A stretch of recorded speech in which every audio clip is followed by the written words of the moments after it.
Hello everyone and welcome back to Tyree Tomes. My name is Beth and today I want to talk to you a little bit about All These Things I've Done by Gabrielle Zevin. Isn't that cover beautiful? The first thing I want to talk about is the cover. The aesthetics on this are gorgeous. It's shiny, shows the New York skyline in the face of our main character who is Anya Balanchine. The back continues that theme, so you get the shininess and you get the skyline. And also on the back, we have a very, very short, not even a summary, just kind of an information about the main character, and then several blurbs by different literary magazines.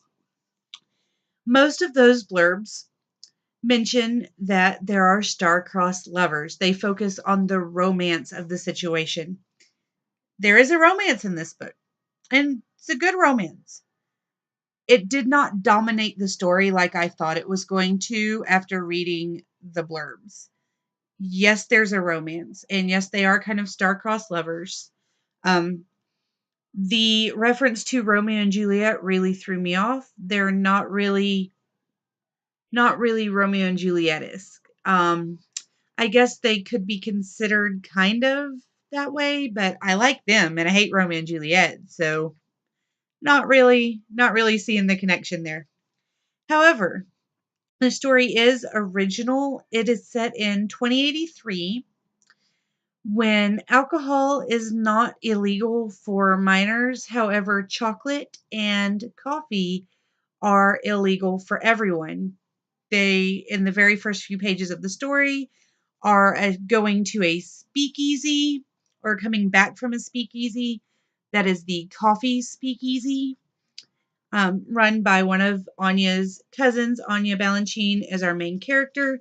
She is the 16-year-old daughter of one of New York City's greatest crime bosses who has been deceased for several years. And so Anya has an older brother, Leo, who was in an accident when he was younger and has kind of been trapped as an 8 or 9-year-old in parts of his brain. She has a 12-year-old sister named Natty. And then she has her grandmother who's living with them and who is basically going to die anytime. She's very, very ill. And her grandmother's nurse, Imogen, who comes in every day but does not live with them. And for someone living in a city where water is kind of reserved and paper is very difficult to come by, Anya and her siblings and grandmother lead a pretty normal life. She and her little sister go to school. Her brother goes to work. She has a best friend named Scarlett, and they spend a lot of time together. It seems like a fairly normal existence. And then you get little things kind of tossed in, like the chocolate is kept in a safe because it's illegal, but her family is the mob and they run Balanchine's Dark Chocolate, which is the chocolate empire. They're not running alcohol. They're not running illegal arms. They're running chocolate. Um, you also get things like we're afraid our phone might be tapped. Just little hints like that. A cousin comes to talk to her big brother Leo, and they don't like him, and blah, blah, blah. And little niblets about the mob life kind of get thrown in. But this story is basically about 16-year-old Anya trying to avoid the mob life, and then a big something happens, and she is the major suspect for it. And so then she all of a sudden gets kind of thrust into the spotlight. And in all of that time, she also has a burgeoning relationship with the new guy in class.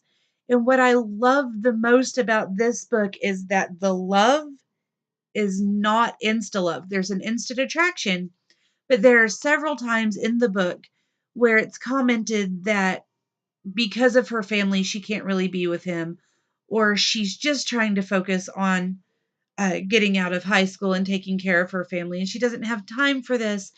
And it's several months into the relationship before she's saying, I love him, whatever.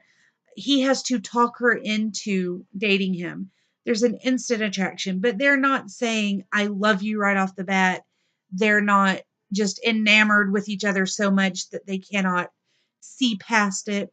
And I really, really appreciate that because with the star-crossed lovers trope, I was very much expecting to have the whole Romeo and Juliet within 2 hours we're in love and we're running away and we're going to get married, that kind of Twilight, Edward and Bella revisited thing, but we didn't. And this is a kind of dystopian, futuristic novel, and I felt like that was probably how they were going to bring it back to the reader, but it wasn't. The characters are really well rounded and well written, and that's what draws you in, not some random belief in love at first sight or any of the other billions of tropes that she could have used. And yes, there are little pieces here and there that are tropey, but on the whole, it's not. It was really well written. It's in first person past tense, which is very difficult to write appropriately. It's well edited, well written. The story flows very smoothly, very quickly, and there are not really any areas that are major info dumps. You get good amounts of information spread throughout the story, and so you don't wish for more info and you don't feel like you've had it all dumped in your head all at one time. It very much feels like you're right there with them and you're getting the information as they're getting it, which is just amazing because normally in this type of book, you would have just little hints and then all of a sudden 8 pages worth of information. But this is well done. And that's not how it happens at all. So I've given this book 4.5 out of 5 stars. There were only 2 or 3 places where I felt bogged down, and that was more having to do with me trying to remember things because it took me so long to be able to read it because my kid got sick. Hate when that happens. I never have enough time to read.